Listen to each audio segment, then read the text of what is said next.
Son günlər sosial şəbəkələrdə kosmetoloqların təhsili və sertifikatlarının saxtalığı ilə bağlı ciddi müzakirələr gedir. Cəmiyyət yalnız xidmətlərin bahalığından deyil, həm də bu sahədə peşəkar olmayan şəxslərin fəaliyyətindən narazıdır. Kanal 21 Azərbaycan reallığına istinadən xəbər verir ki, bir çox şəxslər tibbi təhsili olmadan iynə, lazer və digər invaziv prosedurlar həyata keçirir. Bəzi həkim kosmetoloqları isə saxta sənədlərlə özlərinə legitimlik görüntüsü yaradır. Bu müzakirələrin mərkəzində özünü həkim kosmetoloq kimi təqdim edən Nigar Sultanova var. Sosial şəbəkələrdə yayılan məlumatlara görə o saxta sertifikat paylaşaraq izləyicilərini və pasiyentlərini aldadır.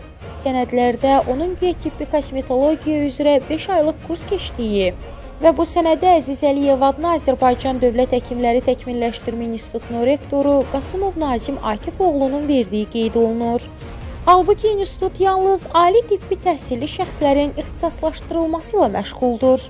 Daha da maraqlısı sənəddə Nigar Sultanovanın ixtisası əczaçılıq kimi göstərilib.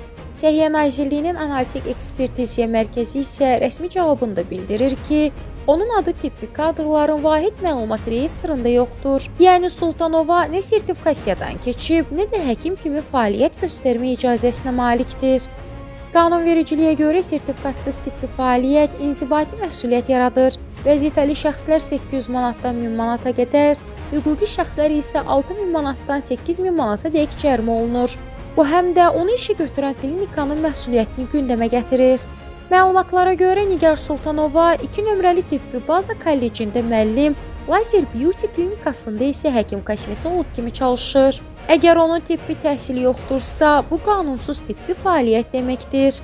Saxta sertifikatla dırnaqarası gözəllik yaratmaq insan sağlamlığı ilə oynamaqdır. Nigar Sultanovanın təqdim etdiyi sənədlərin legitimliyi sual altındadır və bu kimi hallar ciddi yoxlamalarla aradan qaldırılmalıdır. Sonda onu da qeyd edək ki, Kanal 21 olaraq qarşı tərəfin də mövqeyini işıqlandırmağa hazırıq.